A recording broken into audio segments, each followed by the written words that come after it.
It's Wednesday night. You know what that means. Another night of Alfred and Justin on Wrestling Inc. talking all things going on in pro wrestling.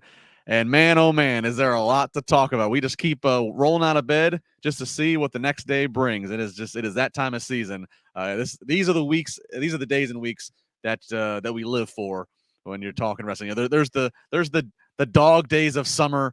When you have Performance Center or Thunderdome shows, and groups like Retribution are the biggest thing you can talk about. But then you have times like this when the wrestling world is literally one giant, it feels like Forbidden Door, one giant scandalous soap opera, one giant, let's go to the museum and see who we want to pick out to have come back and main event.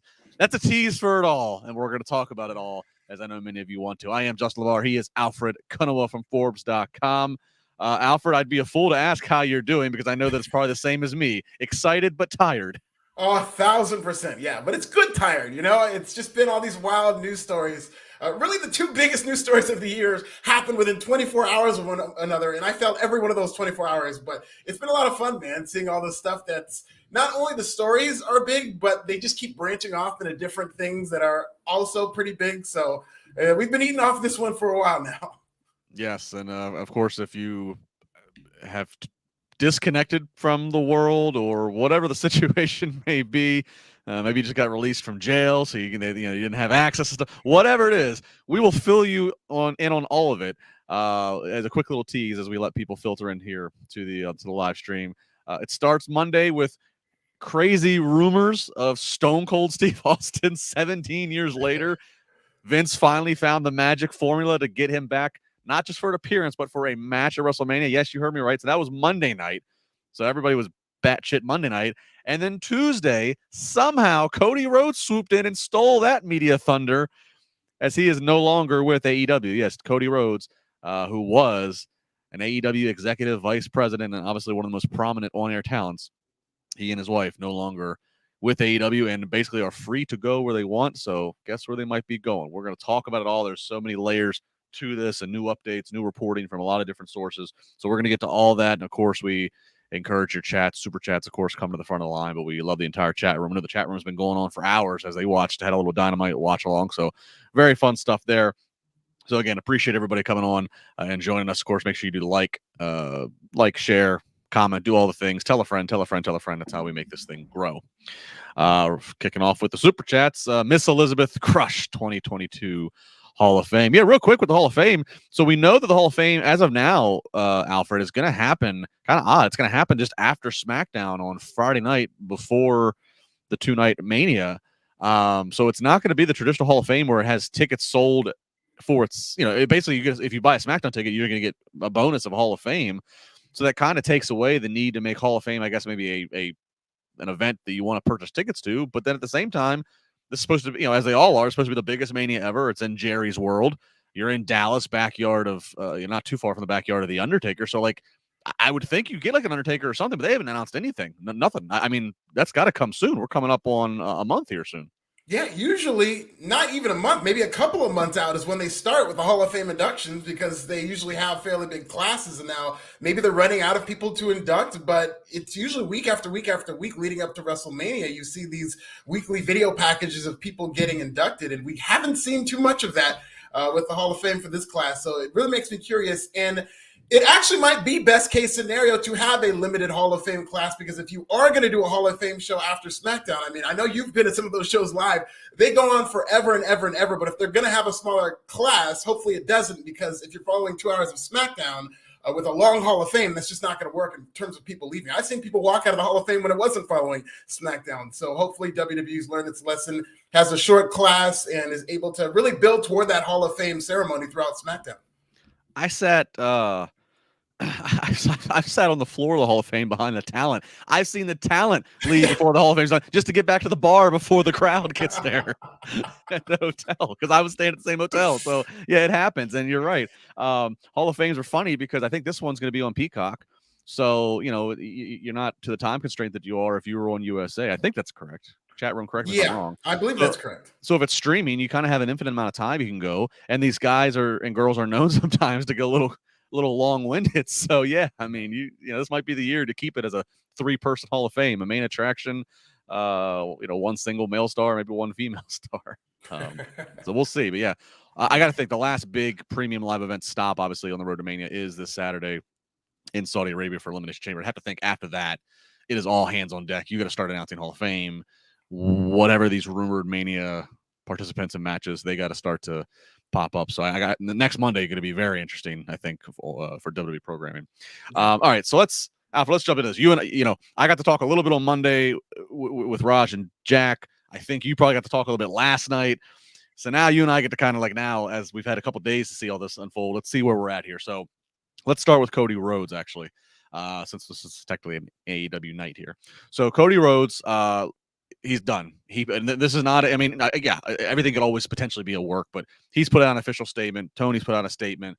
There had been rumblings anyways of, what's Cody's kumbaya situation internally. So he seems to be gone, and he's free to go and do whatever he wants. So obviously now all eyes looking at potentially at WWE. And an update here of Cody no longer being part of AEW. Sports Illustrated's Justin Barrasso is reporting that multiple sources have said that Brandy, his wife Brandy, is not expected to join Cody in WWE. Now, this is interesting before we get to the rest of this report. Brandy, of course, was chief brand officer at AEW. That role was already taken in WWE by a woman named Stephanie McMahon. So I don't think it's a case of Cody being able to say it's a package deal. You get me and you get her. This sounds like this, right? That Brandy, has nothing to do with this. Are you surprised?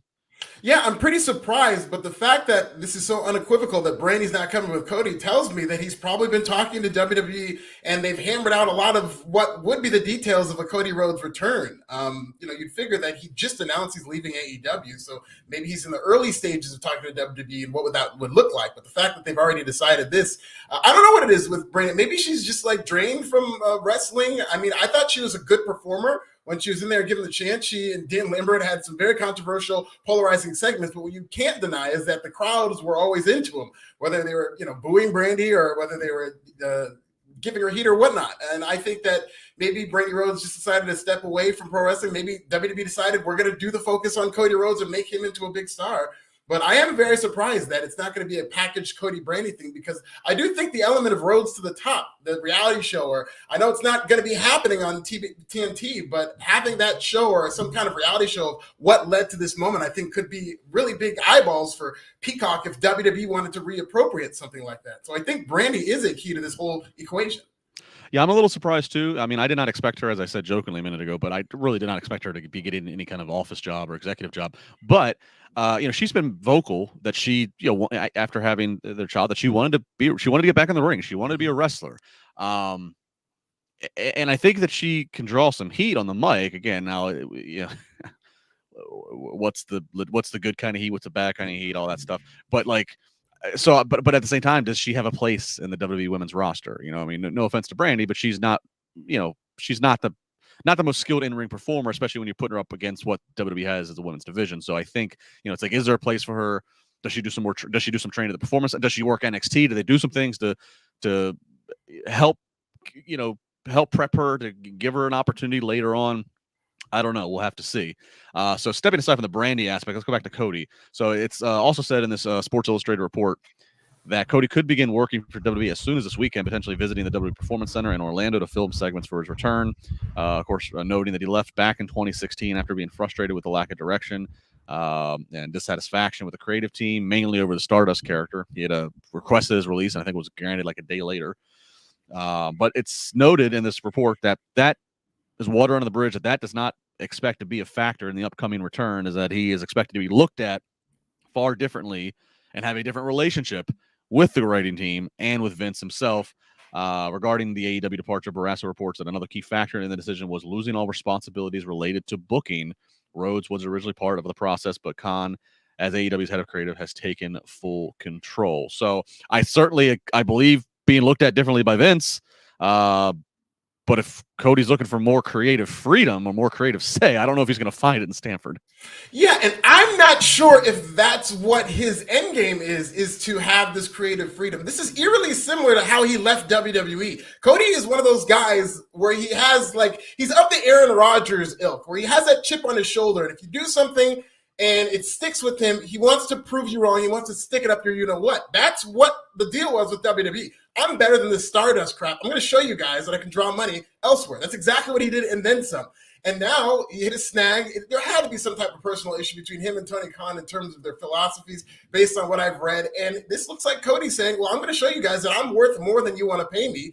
And he could do that in WWE. He could literally do that before he even wrestles a match by making the type of money he was probably requesting in AEW.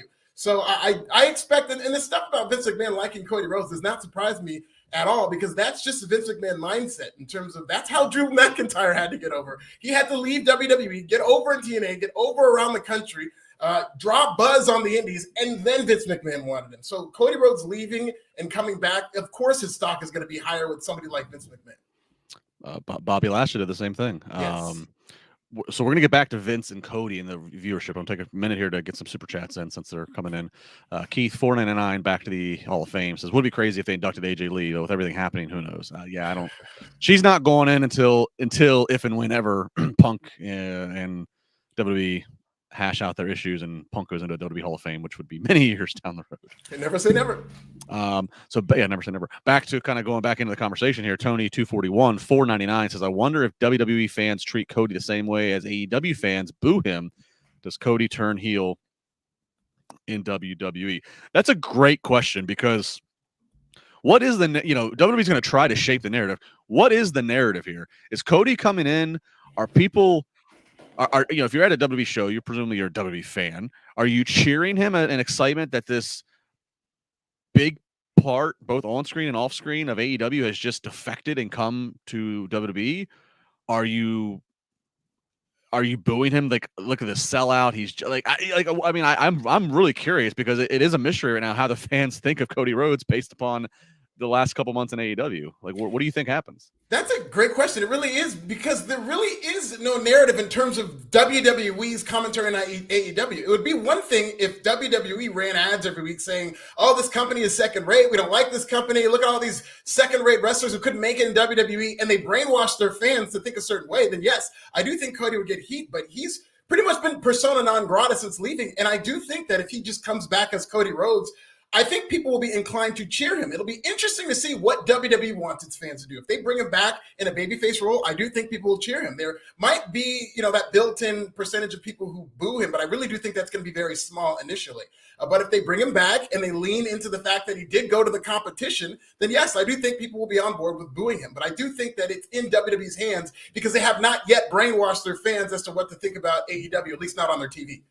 So what is Vince McMahon going to think? So this coming from Wade Keller, the PW Torch. He reports WWE Chairman and CEO Vince McMahon is planning to give Cody Rhodes a major match at WrestleMania if Rhodes returns to WWE. Quoting Wade directly, he says, I think Cody will get a big push, at least at first. There's difference of opinions on whether Vince is going to resent Cody for creating competition or admire Cody for his entrepreneurial spirit and being classy about it the whole way. Paul Heyman, Eric Bischoff, Jeff Jarrett, they all competed with Vince. They all got jobs again, which is relevant. I mean, Vince does, it's been known. This has been a famous thing about Vince. He likes it when his talent stand up and challenge him in the right way and in the right situation. You don't do it in front of a group of people. You don't try to embarrass the boss, but in the right way. Vince likes it when you challenge him, when you fight back, when you don't get pushed around. And so, Cody left. Yeah. I mean, so that a lot of that jives. I could see that. I think the key is, I think Cody will get a push at least at first. Yes. Yeah. Yeah, that's absolutely the thing. And all those examples that were listed, look at Hulk Hogan. Hulk Hogan is a bigger star than Cody Rhodes was and he had better competition in terms of WCW, which literally we all know about 83 weeks. And he still not only came back to WWE, but maybe had one of his most, if not his most famous match in WWE, in that match against The Rock, and was just fine. Because yes, Vince McMahon loves that prototype of alpha males who stand up to him. And yes, this at first thing is very interesting. I think WWE needs to be, and I made this point yesterday, they need to be very careful in how they treat Cody Rhodes, because there's going to be a crop. This is something that fell into their lap, okay? There's now going to be a crop of AEW free agents, whether it's MJF or Kenny Omega or Hangman Adam Page, who are going to be monitoring the Cody Rhodes situation. And if they eventually bury him, it's going to be like, well, screw that. I'm not going over there. So I really feel like we're getting this weird dynamic right now where all these guys who stood up to Vince now are probably going to be on their way back to WWE because he respects them more. And all these people who are now have low morale in WWE feel like they're being passed over are going to leave out of frustration to go to AEW. So we're going to see a lot of flip-flopping, I feel like. Alfred, I feel like that's a great point. I think you're right. We always wondered. We've talked about it a lot, especially in the crop of releases WWE had, and then the crop of signings that AEW did of XW. We always said eventually the door will swing the other way. Eventually, AEW contracts will come up. They're not going to re-sign everybody, and guys are going to and we always wondered who would be the first AEW guy or girl to jump. I always thought Cody would eventually leave. I did not think it would be in February of 2022. So you're right, but everybody's gonna be watching the first one, and especially they're gonna be watching Cody. Okay, you're right. If a year from now, if he's been champion, if he's been favorably booked, and it's been good creative by WWE standards, you're right. MJF's, Wardlow's, anybody that's come out and has publicly just already said that they thank Cody. I mean, and they owe Cody something. They might say, okay, it's not a lock that I'm gonna get buried. There's chance here, or hey, Cody's got the boss's ear. I might be able to have the boss's ear. Yeah. So you're right. How Cody gets treated, whether it's all a ruse or not, but Vince should be conscious of how he's treating Cody, because that could affect business and talent, in future years. So that's a great point. I hadn't even really kind of put it all together in that way, but I think he made a good point there. So, look, this is crazy. Again, they're in Saudi Arabia this weekend, so Cody Rhodes is not showing up in Saudi Arabia. But I think as soon as next Monday, everything is fair game at any point for him to show up. Monday, Friday. I don't think he's showing up on Tuesdays, but Monday, Friday. I just keep thinking, what could they do? Like, who do you want to see him work at Mania? Or are we gonna talk about treatment? Are we gonna get into some kind of like meta? Is Braun Breaker, while still holding the NXT World Title, gonna beat Cody as some sort of weird redemption for NXT getting booted off Wednesdays? Like, I just can't figure what lane this is going to land in. Is it going to be Cody versus somebody he's never fought before, like an Austin Theory? Since Cody's got a bigger name value than ever, can you put him up against somebody like a Randy Orton who he has history with? And is that a bigger match than it's ever been? Like, I'm just trying to wrap my mind around what is Cody Rhodes' first match at presumably WrestleMania going to be?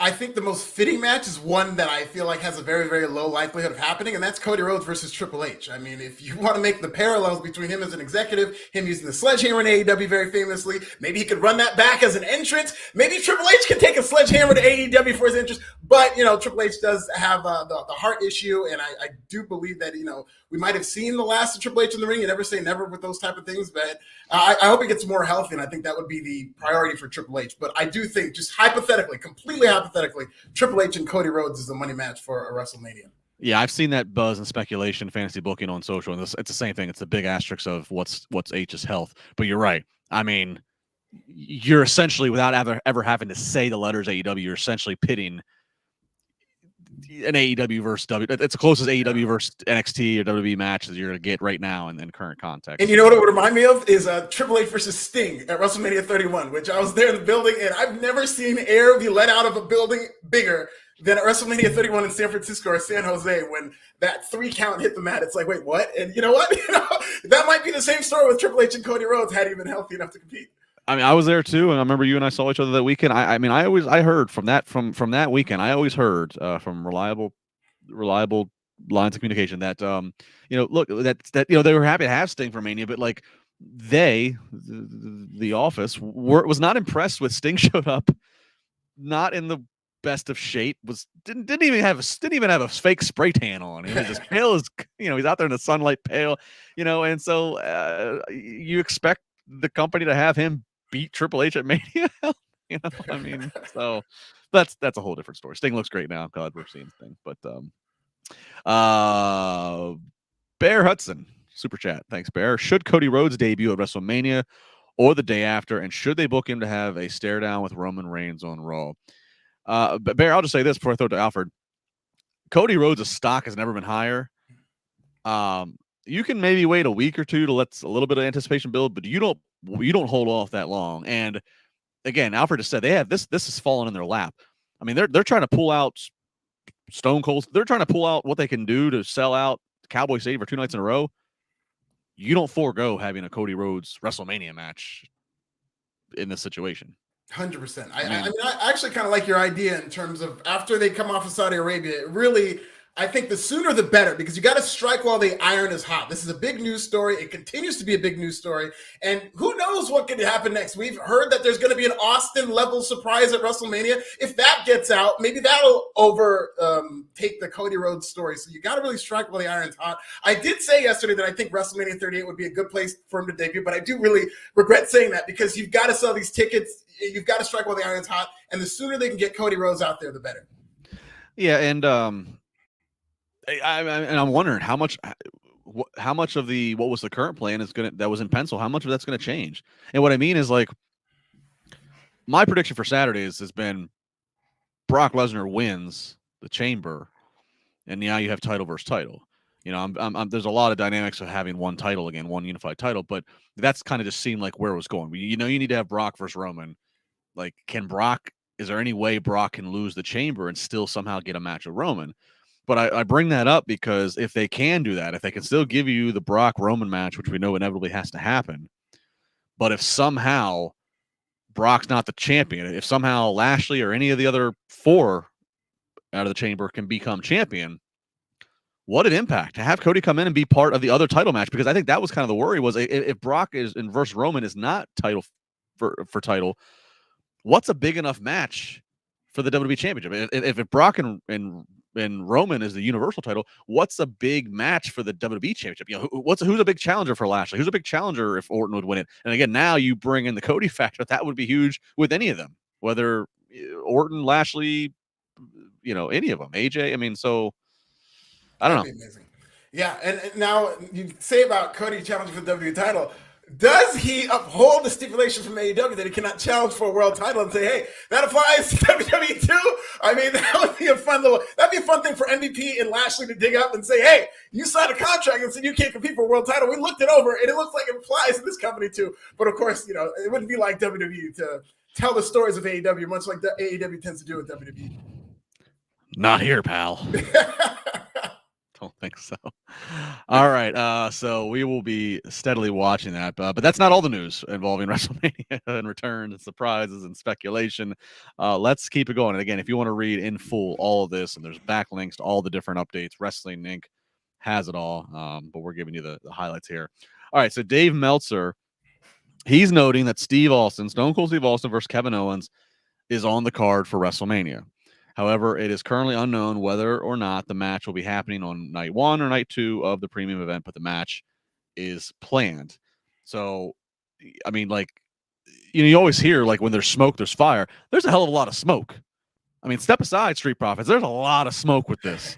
I mean, you know, Fightful was the first to say it. You know, WrestleVotes came out and kind of said, yeah. I mean, Andrew Zarian, like, everybody, you know, now Meltzer's in it. Like, everybody who's anybody with their reputation is all, you know, saying, yeah, it's happening. It's that far along, and for it to get for Fightful and for everybody to find out through whatever sources they have, there had to have been enough motion behind the closed doors to where they were ready for this to start to get out. You know, yeah. This has to, at this point, I can't believe I'm saying this, and I love Austin. This is actually happening, I think. Yeah, this 100%. I mean, it seems like something that's pretty much in the motion. You know, like you said, a lot of credible sources have moved forward in saying that this is happening. We've seen Kevin Owens already start to cut promos about Texas, so you know that's leading to something. And, you know, Steve Austin coming back is a huge story. He always seemed like that guy. And Shawn Michaels is in the same boat. 2 guys who I thought I would never see wrestle again because they stuck so committed to being retired until whether it was Saudi Arabia, whether it was Vince making the right offer, or whether it was just Vince just being so relentless that they just said, okay, Vince, I'll come back. Eventually we're going to get Stone Cold Steve Austin coming back. And I always feel like I've seen the last big return. Like, I thought CM Punk would be that, and they're going to run out of white whales, but like Stone Cold is one of them. And I think it'd be exciting in Texas. It's exactly what they need to sell out a stadium like that over a 2-night event. It is. And look, I said a little bit this Monday to Raj and Jack, you know, you get the same thing, I'm sure. People ask you, who's your favorite wrestler? Oh, you're in this line of work. Who's your favorite wrestler? What's your favorite match? All that stuff. And usually my default for favorite wrestler is to say Stone Cold. You know, just the age I was when he was in his prime. It was just, you know, and I've always wanted, but I've always thought like, all right, he went out. Not the WWE didn't know it at the time, but he went out in the most perfect way. He went out losing to his arch rival, The Rock, at a WrestleMania. Like that's the, and he hasn't gone back on that. He's been ref, he's been special enforcer, but he's never gone back on that. Like that's a perfect poetic way to go out. Yeah. And we know Vince has made offers over the years to try to get him to come back. We probably don't even know half the offers. We've probably, like what about this pitch? Assuming this is all happening, what about this pitch, or what about the number of zeros and the check has clicked? Because again, no disrespect to Kevin Owens. I mean, Kevin Owens is a current talent who certainly will get a hell of a rub out of this. But like, that's the creative. Kevin Owens is just cutting, he uses the stunner for a couple years and then he starts cutting a promo about hating Texans. That's what gets Stone Cold out of retirement for 17. I'd almost buy in more if it was Austin versus Goldberg, just to give you the Attitude Era match that we never got. I'm just surprised. Like, what is the pitch that actually has got Stone Cold to say yes? He's not hard up for money. He's paying bills. So what is it? I don't think it's a coincidence that WWE just made over $1 billion and is making more money in profits than they ever have. And now Stone Cold Steve Austin has finally been convinced to come out of retirement. Everybody has a price. We learned that as wrestling fans. And even if you're a hardened Texan like Stone Cold who's set for life, everybody has a price. Austin's is clearly a lot. And I think between the Saudi money, between the money that they're getting from the TV money, it's impossible to ignore how many billions of dollars that WWE's made. And Austin's probably just looking at this like, if I just have one match, maybe even like a Texas death match where he can brawl, which he said in the past, if he came back, that it would be that type of match, like a Texas death match, that he can get out of this. He can make more money in one night than, maybe not that he made in his career, but, close to it because he made so much money in his career. Yeah, I mean, yeah. After the knees went out, after he got dropped on his neck, I mean, Austin in his prime, he did not have the work rate that he did against early Bret Hart matches. Austin in his prime was middle finger, punch, kick, stomp a mud hole in him, Luthez press, stunner, and then sell. Otherwise, that was the match. Throw some beer in there. Like, so he doesn't need to work a technical match. He can just do all that. I guess that's where we're at. I mean, and if he's smart enough, you're right, to the money point. Maybe he parlays it. He says, I'll come back and I'll do 3. I'll do a Mania. Give me some of that Saudi money. And let me do a summer. SummerSlam's become a stadium show now. That's the 3. It's a threesome. And each one's worth a few million. You're right. He might make more in 3 matches doing minimal safe bumps than he made in combined from 98 to 01. And we now have a market for these part-timers. They're paying Goldberg a couple $1 million.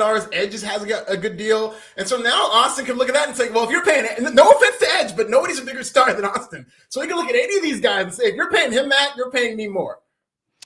So last story, using Steve Austin as a barometer, is it looks like, again, this one coming from Dave Meltzer as well, that WWE is actually planning another Steve Austin level surprise for WrestleMania 38. Currently unknown whether that wrestler will be stepping in the ring for a match or they would just be appearing for the show. Meltzer did noted that he did not know who the surprise was, and noted the names like The Undertaker, Hulk Hogan, Ric Flair, a few that are on that level of star power. Rock and Cena not expected to wrestle at Mania this year, not expected to wrestle, mind you. Both have projects that will make that unlikely. But we should also note The Rock dropping a little interesting tweet. He, of course, introduced the teams at the Super Bowl, did his millions, but did not do the millions and did not pause for the and millions Rock wrestling promo. Got called out about it on social, responded to being called out and said, brother, that was a little Easter egg for you and the millions. Don't worry, the millions with a pause coming soon, wink emoji. So that's certainly laying the foundation, the groundwork of maybe Rock's not going to have a match at Mania, but certainly could show up and maybe set the groundwork for a future match. Roman Reigns, of course, being the prime suspect. Yeah, there's some energy behind The Rock returning in some capacity to WWE. I've been talking to the streets. The streets have told me that there's a little energy behind The Rock possibly coming. Who knows? I did hit toward it on Friday, but we could see The Rock. I don't know if that's going to be the surprise at WrestleMania, but there is energy. If you're going to say Austin level, I think he's on that short list. And there's not very many else. And, maybe we'll see, again, maybe it's not in a match, but I could see The Rock taking the red eye to Texas in front of 100,000 people, which means a lot to him. They're probably going to tout it as the biggest attended WrestleMania of all time. He was part of the last WrestleMania in Texas. And part of that was because he wanted to be part of that history. And I could see him wanting that again. He's very sentimental when it comes to pro wrestling. And I could see him being part of this WrestleMania. I was there, but they all running together. Didn't he technically have a match? Didn't he beat like He Eric did. Rowan? 6 seconds. I believe it was the shortest WrestleMania match in history. And of course, Austin, Foley, and HBK had an Yeah. appearance, and they beat up the Axis of Evil and the New Day. So, Stunned Xavier Woods. He took a great stunner. oh my God, Austin doing the Yeah. Hey, he had some rhythm too. He was moving. All right, so Steve Austin level surprise for Mania. We'll see. If you want the Steve Austin level of male grooming, Manscaped is where you got to go. That's right, Manscaped. Of course, they are great supporters of this podcast. Of course, we are going to help you save some money. Manscaped supporting the Wrestling podcast. They, of course, leaders in the male grooming game. 4th generation performance package absolutely changed the grooming game along with the refined body wash to round out your hygiene routine. Join the 4 million men worldwide, 2 right here, who trust Manscaped for the shower time routine by going to manscaped.com for 20% off plus free shipping using the code WINC20. See it there on your screen. And I can just say, personally, again, I have it all. Lawnmower 4.0. I have the colognes, I have the body wash, I have the shampoo. It's all good in the hood, if you know what I'm talking about. If you smell the Manscaped body wash, I mean, it is a great signature scent. I know my wife loves it. That's a shoot. You and your boys will be oh so fresh, oh so clean when you start off your self-care routine with the ultimate body wash. And, of course, keep the grooming game going with that Performance Package 4.0. Inside of that package, the Lawnmower 4.0 trimmer, Weed Whacker ear and nose hair trimmer, Crop Preserver, ball deodorant, Crop Reviver tone, Performance Boxer briefs, and a travel bag to hold all of your goodies. This 4th generation trimmer features a cutting-edge ceramic blade to reduce the grooming accidents thanks to the advanced skin-safe technology. That's right. You will have no blade jobs. Will not be getting any color here. Lawnmower 4.0, 7,000 RPM motor, new function on-off switch that can engage a travel lock. And there's a 4000K LED spotlight on it. And oh, by the way, it is waterproof. That's key, right? Performance Package 4.0 also includes the Weed Whacker. Chop your worst weeds up top in your nose and ear. All kinds of great stuff for you. And this is great for you men, or if you're looking for a friendly gift for your fellow man, for your brother, for your father, whatever the case may be, manscaped.com. Use the code WINC20, save 20%, get the free shipping, hooking you up because of Manscaped. They've been great supporters of this podcast for a long time, and they continue to do so, which, again, is a testament to you guys for the great engagement and viewership of this podcast, as well as the fact you are using the code. And Manscaped says, let's keep it going. So WINC20, manscaped.com. Alfred, that is the Steve Austin level of male grooming. It really is the Steve Austin WrestleMania level, if you will. And I love Manscaped. Of course, we're part of the 4 million. I also love this 80s porn music you got playing in the background. Very fitting for, maybe if you want to shave a mustache with Manscaped and whatnot, or, that kind. That's great. This is the same music I have playing in my waiting room, by the way. The waiting room. Oh, we're sponsored by Manscaped. Back to the waiting room. Again, WINC20 is the code to use, manscaped.com, and we thank them. All right. So that was your news. That was your sponsor.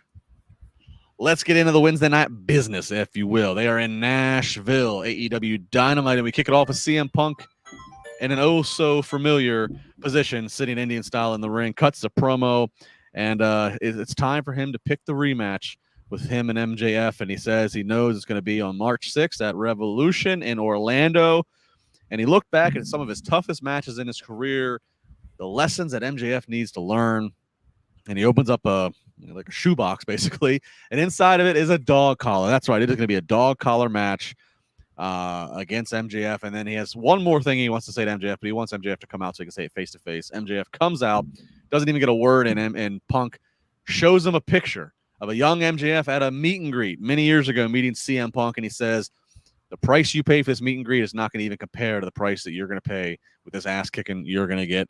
And for the first time ever, MJF is speechless. You can see it on his face, Alfred, and he drops the mic and walks off. I mean, this is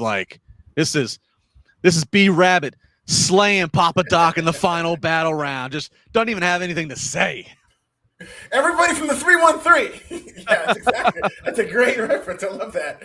But yeah, I thought this was perfect. This is how you sell tickets. I thought CM Punk was amazing. I will say, opening the show with CM Punk sitting in Indian style, I mean, that is kind of, when we see that, CM Punk's going to be real. He's possibly going to shoot. And I was thinking he's going to say something about Cody Rhodes. He was going to address that situation, but he just did the business with MJF, and it was fine. I thought this was phenomenal. I mean, I would put this on the level of what they've been doing prior, and it's getting harder and harder to kind of rank these promo exchanges they've had, but I thought this was one of the better ones. He invoked the Piper in Portland, and Roddy Piper's most famous match, you could argue, was that dog collar match against Greg the Hammer Valentine. At least it's his most brutal match. And, CM Punk did have a dog collar match against Umaga, I believe it was. And that was a pretty good, pretty underrated match of the year it happened.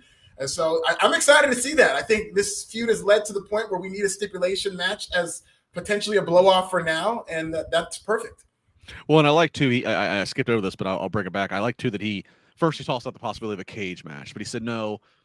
Wardlow can scale a cage. MJF can probably still climb and run away.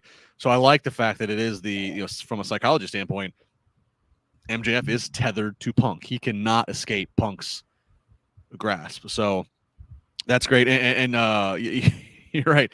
There's only been one other dog collar match in AEW, and Tony Schiavone immediately makes reference to that on commentary, talking about Cody Rhodes. He makes reference. The only other one has been Cody Rhodes versus Mr. Brody Lee, the late Brody Lee.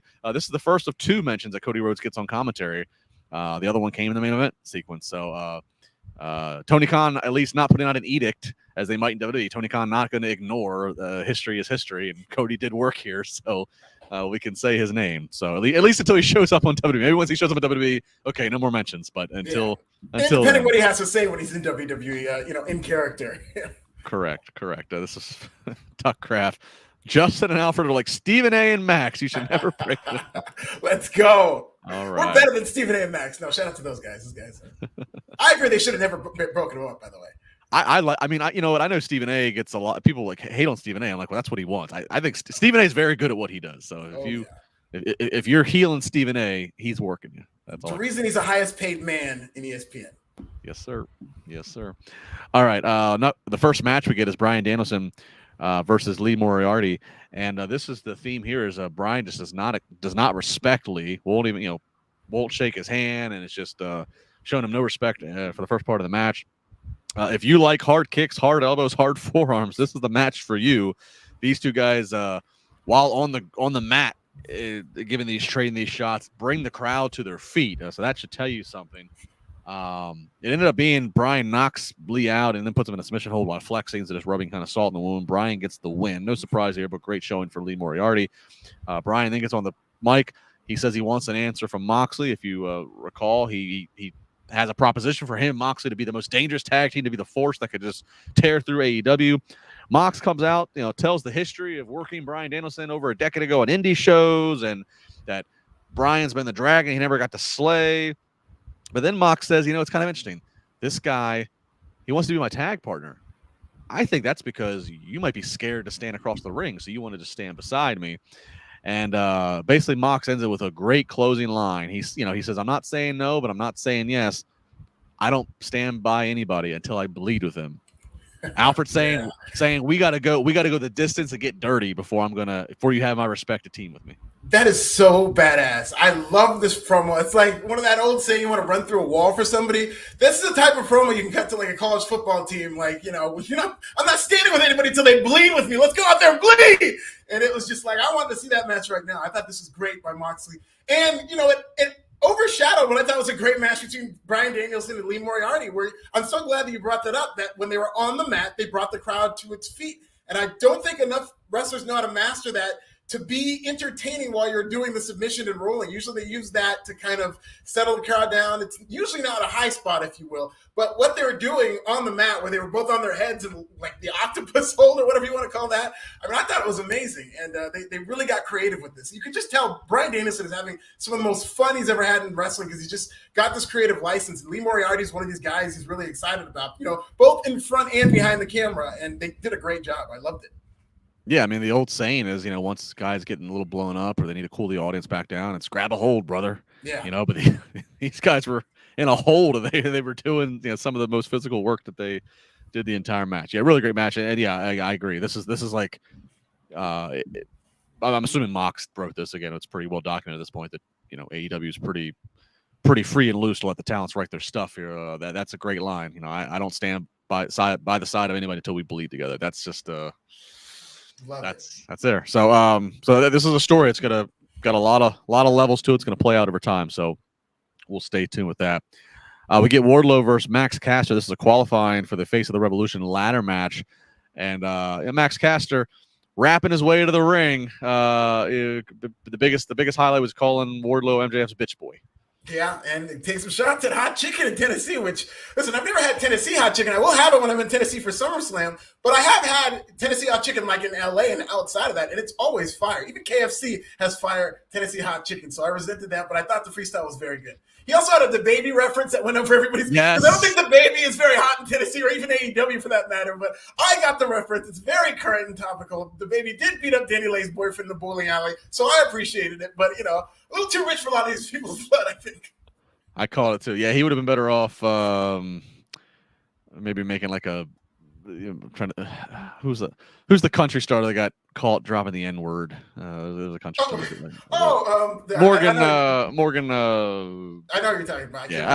You're right. I called it DaBaby, but yeah, the crowd didn't quite. They moved on. So yeah. Yeah. And you better watch yourself sitting here saying, putting KFC in the same conversation with Nashville hot chicken. I don't know.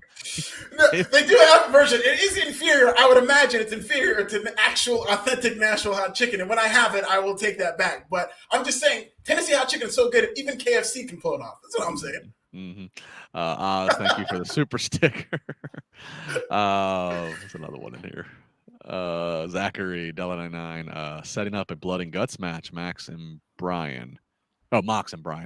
Yeah, I mean, they could let this go out for a long time. They could draw this to double or nothing if they wanted to. The way AEW can tell stories out, so we'll see. But nonetheless, like what happened here tonight. And I really hope they do come together. That's a great idea for a stable. I hope this isn't just a red herring for them to just have a feud. I hope they come together and they mentor these younger guys, and they both have different philosophies as to how to do it, and maybe that leads to another match. But I like the idea of them forming a stable with younger guys. Yeah, I mean, they're the two guys right now that don't have a stable. I mean, Eddie Kingston was with Mox for a minute, but Kingston seems to be now aligning right now with Santana and Ortiz. Brian, Brian's kind of an island of his own. So sure, it's just there's a lot of things they could do there, and that could go on a roller coaster of they can be heels, they can be faces, there's a lot of things that could be done with that. So yeah, I agree. So we get Wardlow versus Max Caster. A little bit of a longer match by Wardlow standards, but they did have a commercial in here, so they had to fill that time picture in picture. But Wardlow at the end is going to get the Powerbomb Symphony. 3 power bombs. After the fact, he's going to end up power bombing Bowens. Same as usual. Sean Spears comes in, gets a few chair shots, pisses off Wardlow. So Wardlow has qualified, so he is now the second qualifier after Limitless Keith Lee last week. So this is going to start to shape up to be a hell of a ladder match when all the participants are said and done. No surprise here. I mean, Max Caster's a thriving and rising act, but singles match against Wardlow for a qualifier, I didn't give Max any real chance here. Yeah, and it's encouraging for Wardlow because the status of his opponents now is starting to go up. He was just facing no-namers and enhancement talent at first, and he got the Blade, who he sold for. I thought that was a mistake, but the Blade is somewhat of a name. And then Max Caster, I think, is a step up in terms of prestige. So between Wardlow and Keith Lee, I think it'll be very interesting to see how they play this Face of the Revolution ladder match. Absolutely. Super chat here for you, Alfred. Mike, $2. Alfred, I hope Lashley retains on Saturday. Yeah, I love Lashley. I'm torn about this. I'd love to see him go into WrestleMania as world champion. I really do like your idea, Justin, of him facing Cody potentially or whatnot. Maybe have a WWE title match. But I think title for title, Brock Lesnar versus Roman Reigns, they put that carrot out. I don't think they should have ever gotten the title off of Brock Lesnar. I think title for title is the biggest match you could do with Brock Lesnar and Roman Reigns. Of course, before the past couple of nights of when we heard who was coming back, that is the biggest in-house match you have. But I think if it's Bobby Lashley or Brock Lesnar, I'll be happy. Yeah. Yeah, a lot of eyes. And of course, we'll have all the coverage here Saturday on Wrestling Inc. for what goes down in Saudi Arabia. Okay. Hangman Adam Page, promo in the ring. He's being interviewed by Tony Schiavone. Barely gets a word out. He's interrupted by Adam Cole, who comes out. Cole saying how he's been a champ everywhere he goes. Then the two of them start to kind of trade shots at each other about friendship, how good of a friends they've been, kind of just talking about past storylines in AEW and NXT and Ring of Honor of who's loyal to their friends, who's quick to turn their back on them. Adam Cole fires back. Look, we've been in the same place before, and let's face it. When you and I are in the same promotion, you're just the other Adam. Kind of taking a shot at him. They shake hands, though. Adam Cole kind of finished it with a little bit of a respect thing, and I can't wait till the day we get to work in the ring together and fight for this AEW World title. And shakes his hand. It seems like he walks off like it's going to be all respectful. But oh no, Fish and O'Reilly attack from behind, attack Adam Page or Hangman Page. and Adam Cole gets in on that. Eventually, Dark Order is going to come out and run off those guys. And I'll just jump ahead. So that happens, and then later backstage, Fish and O'Reilly are like, "Hey, Young Bucks, where were you? Where were you at?" So again, furthering this line of which friends, which clique is it going to be? The clique that he sits with at lunch, or the clique that he plays basketball with after school? Which clique is Adam Cole is he going to align with here, Alfred? Yeah, and it's such good storytelling that it's not only Adam Cole having to choose, it's the Young Bucks, because it hints toward that. Is it going to be Adam Cole or their old buddy Hangman Adam Page, who they were there in his corner when he won that title? So I think this is very good storytelling. This is another week with a lot of promos, but they were all good promos that I thought furthered storylines, and they did a great number last week in the format with a lot of talking, although that is because of the big surprise that was hyped up. But I think AEW is starting to settle on a formula and a balance between promos and wrestling, because it just cannot all be professional wrestling. You've got to add some meaning to these matches and stories. I agree with you. They Tony Khan talks about too. They meticulously watch quarter hours and watch what segments are getting over, and I think that they are finding. You can tout yourself as the best wrestling in the world, but you are never gonna continue to grow and grab new audience members if you don't throw in promos and character work. Nobody, the diehards will sit and watch match for 2 straight hours. But if you want to draw people in, especially if you want to draw in the Big Bang Theory and these lead-in audiences, which they are doing, and these first segments seem to be the best. These first segments are starting to be WWE style, where it is promos. They just happen to be better promos than what WWE does. Absolutely, and that's the thing. Yeah, people get burnt out on that style, but I think they're burnt out because it's not very good. I think when it's good, you can do a style like that. Well, and they get burnt out because WWE does a formulaic. It's so damn predictable. Tonight's, you said Punk's in this iconic set. He doesn't sit and do the whole. He doesn't do the pipe bomb sitting thing every time. So he's sitting there, and then MJF. We expected a war of words. No, MJF for the first time ever speechless, doesn't say a word. So they keep it fresh. They keep you guessing, and that's working. And then again, if you're on the middle or bottom half of the growing depth chart that is AEW's roster, that makes you a little nervous, because that means, okay, if what got you there was just because you could do all these cool moves, but if you haven't figured out the character end of your game, that's not looking good for you. Go ahead and work Dark and Elevation, but if you want to get a spot on Dynamite each and every week, that's not looking good for you. That now that Tony Khan's figuring out, I got to do a little bit more promo work on these shows. So yeah. Brian had some very sage advice on Pat McAfee's podcast as to how these young wrestlers need to start making money, and I agree with every word he said. Nobody knows better about making money in wrestling than Brock Lesnar. Which I love that interview, and I'm always a believer in that. It is more about it's more about what you do in between the moves and the moves themselves. But I will say, as the devil's advocate defense, I could see some guys and girls listening to Brock saying that, and they go, "Well, yeah, look at you. You're 6'3". You're an anomaly of an athlete. You also took a huge gamble, became a UFC champion. Blah blah blah." To the average person, they don't have that to fall back on, or the average person, they don't have their boss's ear the way Brock does to stronghold themselves into positions to get. So there is a line to walk of that, but I think at the core of it, the advice is yes, very very sage.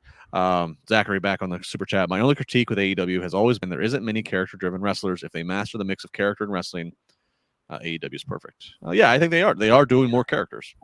Yeah, and I agree. They're definitely developing that, and we're seeing some of these characters start to blossom now. Absolutely.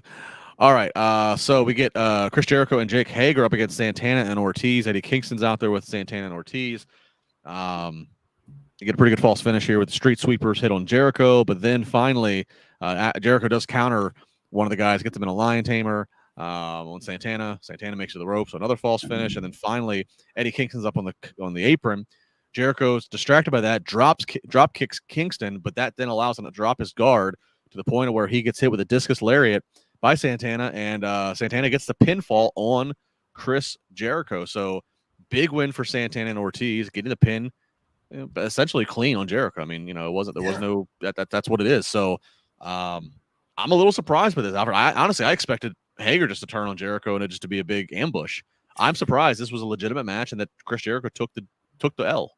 I was surprised too, and good for Santana because I think he deserves it after that great promo and the work he's done to set this match up. I just thought it was a little ironic that the story we're telling here is that Chris Jericho keeps stealing the spotlight from Santana Ortiz. They won't let them shine. Eddie Kingston is there to support that, but Eddie Kingston now, like right after Santana got the biggest win of his career, Kingston goes in for the brawl, and the focus is on Eddie Kingston. So he's doing the same thing that he's accusing Jericho of doing, which is kind of in Eddie Kingston's fashion in terms of him being a character and kind of a shitster, if you will. Yeah. But shout out to Eddie Kingston's t-shirt, the Liquid Swords t-shirt by Jizza. One of the greatest albums in music history, not hip-hop, in music history, Liquid Swords. So I love that New York area sweatshirt.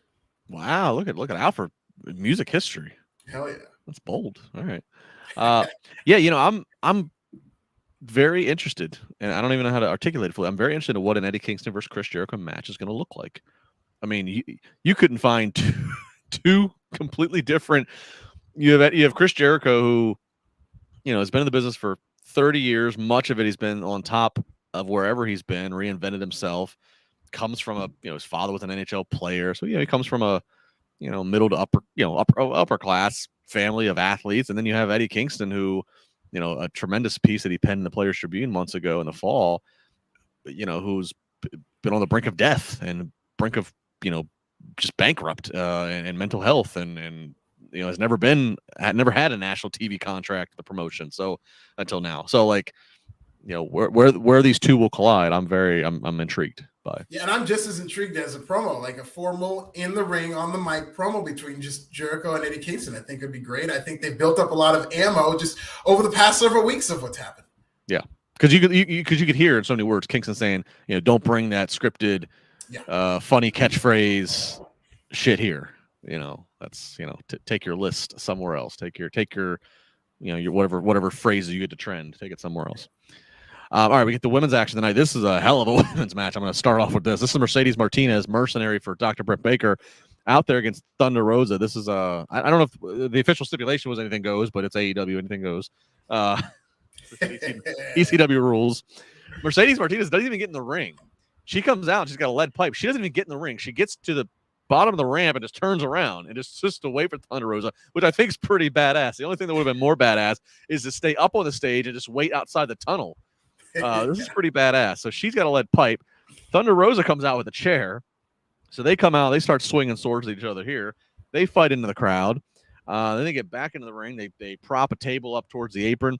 Mercedes hits a fisherman suplex buster onto Thunder Rosa. The table breaks awkwardly and at the end. So this arguably makes the bump that much more painful. Looks painful.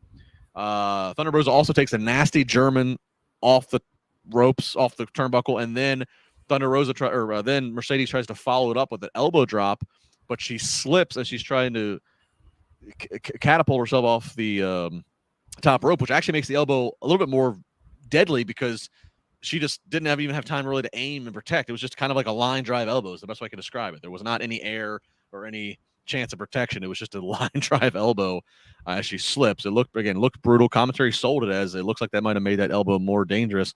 Ultimately, they finish, though, here. Thunder Rosa hits the Thunder Driver on a stack of chairs to get the win. After the match, Thunder and Mercedes show a little bit of respect. Britt, Jamie Hayter, and Rebel come out. They attack both Thunder Rosa and Mercedes Martinez. So Mercedes Martinez looks like she could be one of the next challengers for Dr. Britt Baker's Women's Championship. Yeah, and this match was, I thought it was good for what it was. There were some missed spots and miscues, but in a brawling match like this, I think they worked to have it help them somehow. But yeah, this was kind of a scary match in some parts with some of these bumps. And they did involve, who was it, Martin Cove from Cobra Kai? Yes. And they didn't really introduce him. They did eventually show the lower third, but then when he first came on the screen, they didn't say who it was. I swear to God, I thought it was Dave Meltzer. I was like, because you called him Sensei, and I was just thinking that's gonna give her so much heat that Dave Meltzer is her Sensei. I had that thought for 5 seconds, and then it was somebody else. It turned out to be Martin Cove, ladies and gentlemen. Now Dynamite's a fail. Dynamite's a fail because they didn't have Dave Meltzer booked in that spot. Oh my God. Well, I think Dave's based in California. San Jose. Yeah, I think maybe when they go out to California, though, you can book Meltzer. He'll be the Sensei. And the match with the missed spots and the falling off the top rope would have 5 stars. Yeah, exactly. Because he'll give it 6 stars. Oh my God, it's tremendous. Bid Moon $1.99. Welcome back home, Cody, Alfred, and Justin. Number 1. Thank you very much. That plays into the question from earlier. I think that's going to be the mentality, is that Cody's coming home, and if that's how WWE plays it, he will get cheered. Well, I mean, yeah, and they can play it that way. I mean, he was there for 10 years, and obviously his father finished out a career behind the scenes there before tragically passing. So yeah, I mean, they definitely could play it that way. This is going to be really. I mean, and the bad thing is we're going to get so worked up at Fantasy Booked. Yeah. I have a feeling that whatever they do, we're going to feel like is underselling this. I don't know. We'll see, but the potential is there. Brian Barry, $4.99. Will Cody attack Theory and take his spot in the chamber? Wow. You know what? I don't see this quick of a turnaround. They getting Cody out there for that. I just don't. But Austin Theory is one. Like I said, if they want to have a fresh matchup, if they want to find a way to get somebody to rub, I mean, Theory's he's got Vince in his ear. There's a lot of things that could be done here. Of like Vince is in his ear. Cody shows up. Vince tells him, who does this guy think he is? This guy left he's just walking back. He's trying to take your spot. You gotta let him take your spot. And that puts a fire under all. I'm booking this and right now. I mean, so I don't know. I mean, but I do think that Austin Theory is a viable option if you want, and if Cody wants fresh, if he comes in and says, look, I've worked Randy before. Give me something fresh to do for Mania. Let me help somebody the same way I was just trying to help guys over in this new company. So we'll keep an eye on it, but hey, anything's possible. Maybe he does show up in chamber. Who knows? We'll see. All right, main event time. Darby Allin versus Sammy Guevara. Sammy Guevara, TNT champion, wearing both the TNT title and the interim title, which of course he won from Cody Rhodes, and that is noted on commentary that he beat Cody Rhodes. So Cody Rhodes, a second name drop on the night for the history that is in AEW. This Darby Allin, good Lord. I mean, a buckle bomb, and he does an insane bump to the outside. There's a Spanish fly by Sammy to Darby. Eventually, at the end here, though, there's a distraction. Andrade is going to hit Darby, who was going up with the coffin drop. Now with Darby basically lifeless, Sammy not realizing what happened. Sammy hits the GTH. Sammy gets the win, retains the title. Then this is where it gets crazy and confusing. So then Matt Hardy runs out. He starts attacking Darby. Sammy chases Matt off because a little show of respect between he and Darby. And Matt's running off with Andrade, who's grabbed the TNT title. So I don't know. Andrade wants the TNT titles, and they just I don't know. I'll be honest, I didn't really care for this. Me neither. For what this show was, I was kind of like, again, this is your main. I mean, I know that they like to put emphasis on titles, so the titles oftentimes in the main event. But I mean, I could have picked one or two other things I think would have been better off in the main event than this. Yeah, we could have gone off the air with, in order to stand with me, you got to bleed. Good night, everybody. That could have been it. But yeah, I thought I had very high expectations because Sammy Guevara versus Darby Allin, one of my favorite matches in AEW's young history. They had a phenomenal match in 2020 at AEW Revolution. And I didn't think that this lived up to it in the early goings, and I felt like they were on their way, and then this ending was very random to me. And, AEW has their plans. I think they plan out several steps ahead. So what I'm kind of thinking is that, this tease for Jeff Hardy last week, now Matt Hardy involved in this. Yeah, they're going to do Darby Allin and Andrade, but then maybe he spins off to Matt Hardy and Darby Allin. And then that could bring in Jeff Hardy versus Darby Allin, which I think is a dream match for a lot of people because they're both daredevils. So I can see the booking pattern to get to Darby Allin versus Jeff Hardy. And if that's where we're going, I'll have no problem with it. I would love that, and I know, Matt told me before he even got to AEW. Matt Hardy had told me in an interview we did that Chris Jericho actually texted him early on as AEW was becoming a thing, and he said, "We got this dude we're going to use called Darby Allin, and he reminds me so much of your brother Jeff 20 years ago." So yeah, I think that's like, I think Matt's probably even said that to Jeff, like, okay, you're signing here, we're going to make you work this kid because that's going to be this kid's like highlight reel rub is that, he's you 20 years. He's you 20 years ago. So that was AEW Dynamite. We got some super chats that we will get to. Let's see here. No Bueno Crew. Sheesh. Alfred and Justin equal numbers. Good job, guys. Thank you. Yes. Good podcast. Good not audience. Cody, it's us. Stone Cold and Cody. No. It's It's this is nasty. Yeah. Big nasty and Jay LaBar. Brian Perry, $4.99. Are we getting AJ Styles versus Edge at Mania? That again, everything now could be up for grabs with if Cody's coming in, but I think that was probably the match in pencil prior to the unfoldings of the last couple of days. Yeah. Well, he said AJ Styles and Edge though. Yeah, but what I mean is like now if Cody's coming in, do you say Cody AJ? Do you say like I mean, do you pivot if But yeah, I do agree. Prior to all this, prior to Monday, I would say that's the match I think. Yeah, I could see, and those two, AJ and Edge cross pass and Rumble, so it just kind of seemed like they were starting to lay the ground there. CJ Hennessy, $4.99. How about Seth takes the title Saturday, and we have Cody versus Seth at Mania, with the Authority backing Seth, Stephanie, and Brandy. Promos can be fun. I don't think it's going to go that far with the Authority thing, but I think that's, as I just said, if you can do that, if Seth wins the title, and then all of a sudden, you have Seth and Cody, and, Seth had a little war of words at one time about, kind of defending WWE's ground in comparison to AEW. That's something there. And look, if Brock leaves the chamber match against 5 of the guys where he doesn't win, but as long as Brock doesn't get pinned, which he's not going to be, actually, no, wait, is Chamber? Well, they have to eliminate everybody, don't they? Yeah, they have to eliminate everybody. It's one by one. Yeah. See, I was gonna say, even if Brock doesn't win, I guess you can still make a case that he can somehow get a match with Roman. But if he gets pinned, that's hard to not see that. You can't unsee Brock getting pinned. Yeah, this Elimination Chamber feels like a course correction because there was a point where they said we're not doing title for title, and it seems like they're going right back to that well. Yeah. CJ, I like the idea of trying to get Cody thrusted into another a world title picture, but I don't know how you get Brock still back to Roman. You could have Roman interfere in the cage. I mean, he did that last time already, so that's how they got out of it that time. Well, and Brock beat everybody except one person. Brock won the Rumble too, so yeah. If Brock loses, I think we're going to be able to tell the pattern of how he's booked. If he goes in there early and just starts killing people, I'm going to be suspicious that, oh man, they might be doing this to build him up before they beat him. I agree. Yeah, that's probably a good little thing to watch. We got more here. Brian Cyrus, $5. Cody versus Lashley for the title of WrestleMania, or if WWE can get Cena for a match, maybe Cody versus Cena. I don't think we're gonna have Cena. I mean, it would be great if they did, but I mean, I do believe that he's probably, maybe a SummerSlam. Certainly, again, if you have Cody back, hopefully you get Cena back eventually. I mean, I thought early on Cena versus Austin Theory would be a great thing to try. Again, I just think Austin Theory is, again, I can't stress enough, they have Vince on TV endorsing this guy. That has to pay off somewhere. But Cena does seem to be very tied up with Hollywood. 7 Clown. Looks like WWE Creative were the ones that selected the Commander's name for that NFL team. Shout out to the Commanders. I see you got the hat. You're repping the squad. And the new shirt. Oh. What do you think about the Commander's name?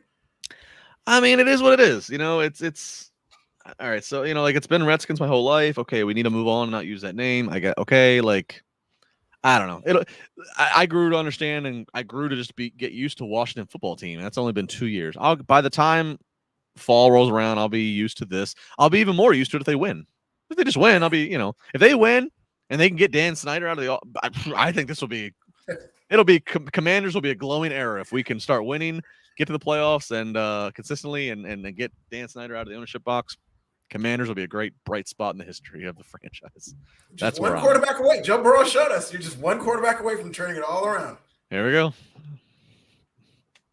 Kenny Pickens, line it up. He's in the draft. He's on deck. He's on deck. Good God. We had a terrible QB luck.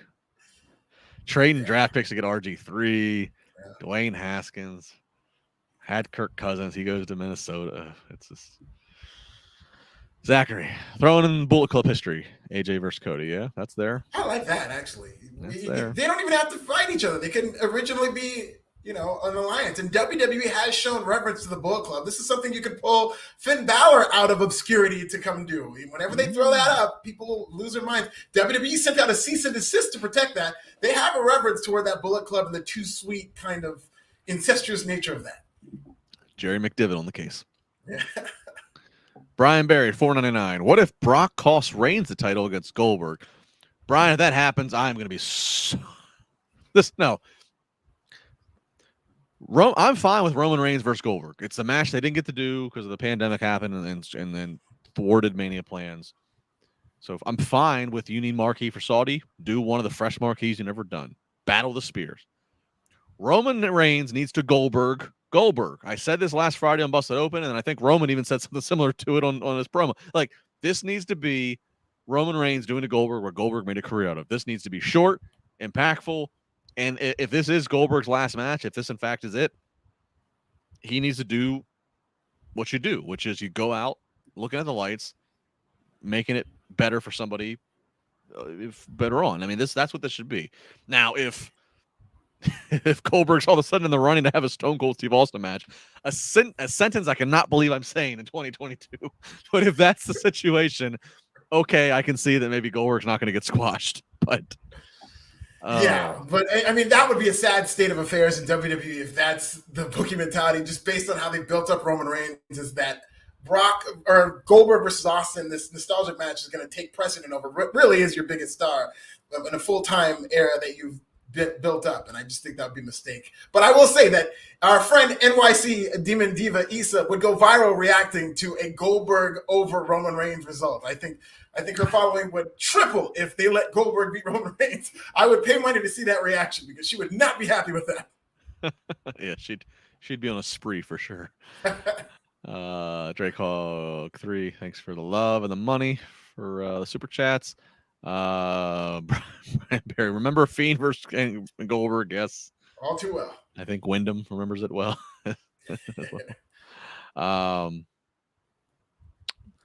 Michael LaBar, yeah. So Michael LaBar says, LaBar, sorry, but that was reported Austin versus Goldberg at Mania. So yeah, I did see something late that was another thing that came, but I don't know if I don't know how reliable that was or where it came from. Yeah, it kind of disappeared too. It was out there for a little bit and then it went away. So, I mean, Austin versus Goldberg, yes, that is a WrestleMania caliber matchup if you're going to look at it for name value only. But I wouldn't want to see Austin's return match against Goldberg. I just think that they could do better in terms of how they could tell the story. I think Austin versus Goldberg might be rough. I'd be scared as shit for Austin. Yes. I mean, I'm sorry. I mean, but Goldberg was paralyzed Taker in Saudi. I mean, I because he knocked himself woozy doing his bang the door routine to, like, yeah, I don't know. I don't. I mean, I want to see Austin back, but then it's like, is Goldberg safe?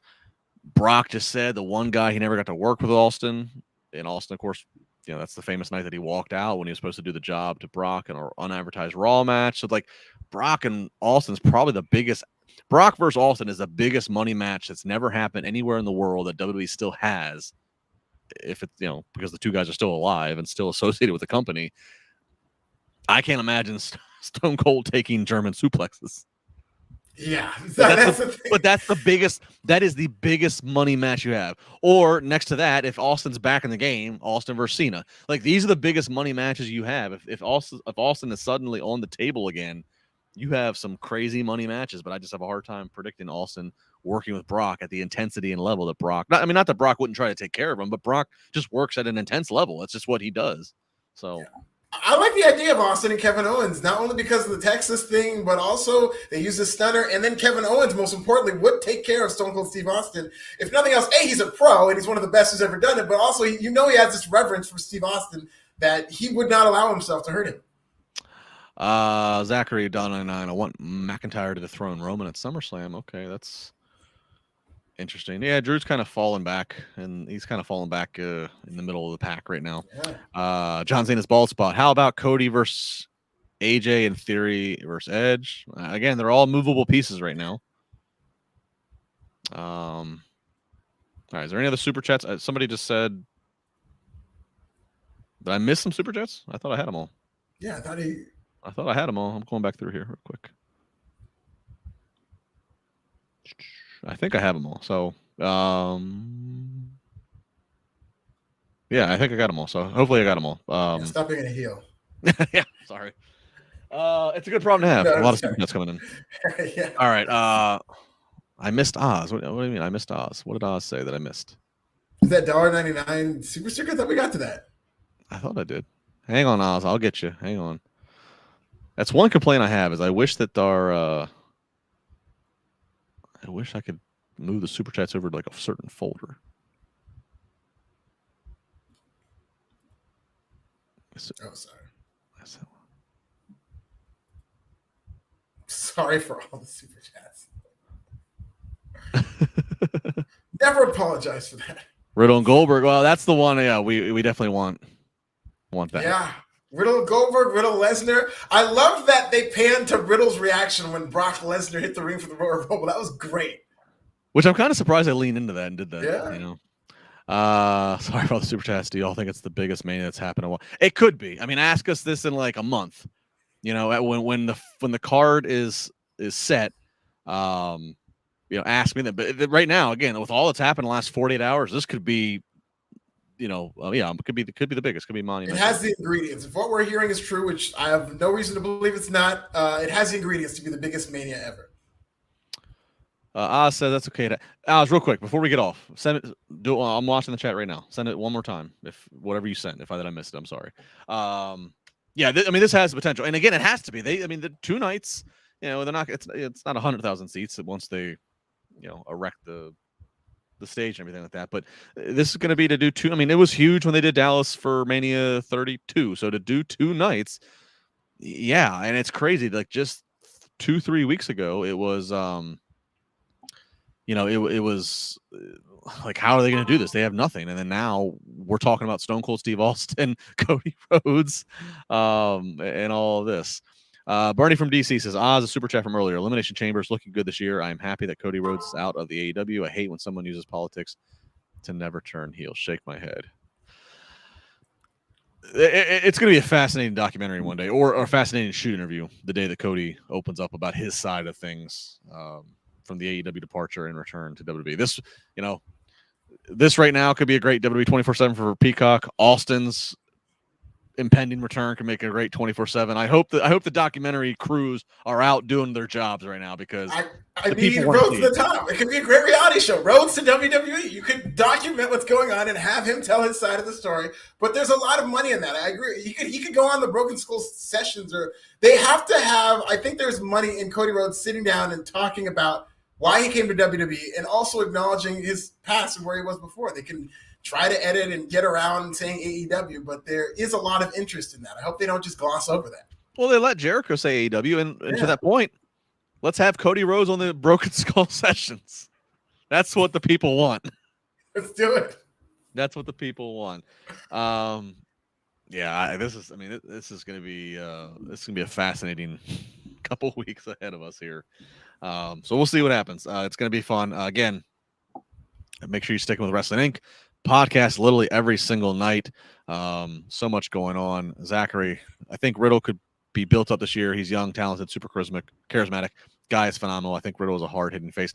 Riddle gets anything over. He gets Togas over. I think Riddle, he's probably, I don't think he's going to win. I don't think he's going to be in the world title picture for Mania, but I think Riddle's one of the guys night after Mania we need to keep an eye out for in 2022. I think he could be one of the guys who they hopefully make. I think him. I have hopes again for Priest. I think these are the guys that they, try to strap some of the future onto that have gotten over with the crowd.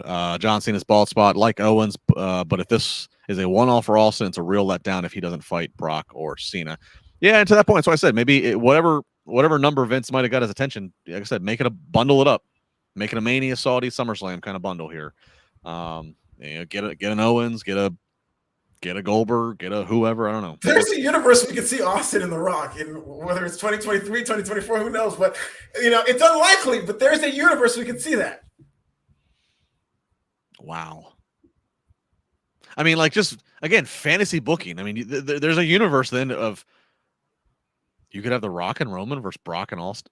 Jesus. I mean, like, think about that. Like, that is actually, if all this smoke equals real fire and Austin is actually back in the game, that's a real thing.